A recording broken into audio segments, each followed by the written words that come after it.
এবার আমরা এই ভিডিওতে 5-এর দাগের 4-এর অঙ্কটা দেখব। তো 4-এর অঙ্কতে দেখো বলা আছে যে X versus Y, Y versus Z এবং জেড ভার্সেস এক্স হলে ভেদ ধ্রুবক তিনটির মধ্যে সম্পর্ক নির্ণয় করি। অর্থাৎ তিনটে ভেদ ধ্রুবক যে বেরোবে এখানে k1, k2 এবং k3, তার মধ্যে সম্পর্ক বার করতে হবে। তো প্রথমে আমরা লিখব এক্স ভার্সেস ওয়াই বা X is equal to k1y।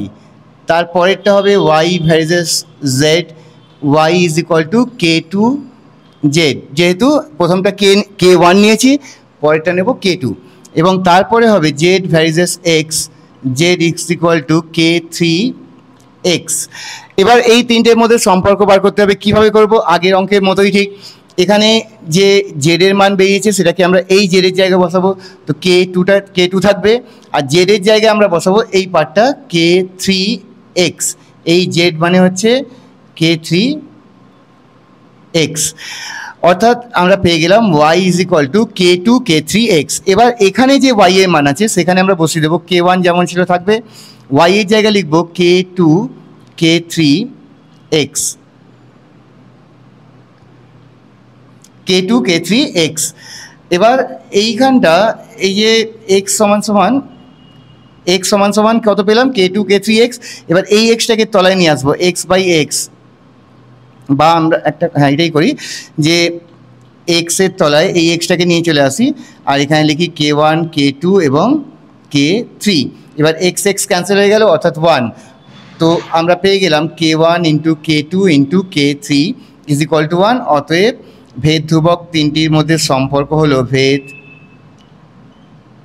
ধ্রুবক তিনটির মধ্যে সম্পর্ক হলো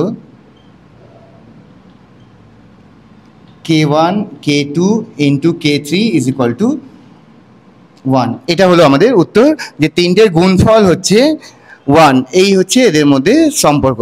ঠিক আছে, তো আশা করি 5 পর্যন্ত অঙ্ক তোমরা বুঝতে পেরেছো।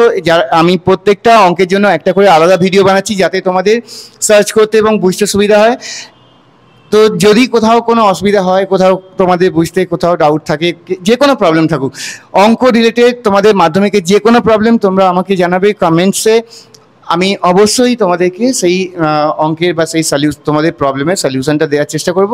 এবং এটা আমাদের এনশিওর করতে হবে যে তোমরা যাতে অঙ্কগুলো নিজেরা করছো। দেখো, শুধু অঙ্ক প্র্যাকটিস করলে মানে দেখলে, ভিডিওতে দেখলে তোমরা করে আসতে পারবে না, হয়তো বুঝতে পারছো এবং তারপরে আবার ভুলে যাবে। কারণ তোমরা অলরেডি স্কুলে করছো, যে কোনো টিউশনে করছো, তারপরেও তোমরা বুঝতে পারছো না বা ভুলে যাচ্ছ। কেন? কারণ তোমরা নিজেরা প্র্যাকটিস করছো না। তো স্যাররা বা ম্যাডামরা যখন করাচ্ছেন তখনই তোমরা ঘরে গিয়ে করলে ওটা একবারে বুঝে যাবে। যদি সেখানে তোমরা ভুলে গিয়ে থাকো, অনেকদিন আগে করেছো, একবার ভিডিওটা দেখে নাও, ভিডিও দেখে নিয়ে সঙ্গে সঙ্গে করো, তাহলে দেখবে তোমাদের ডাউট ক্লিয়ার হয়ে যাবে এবং তোমরা খুব সহজেই অঙ্কগুলোকে করতে পারবে।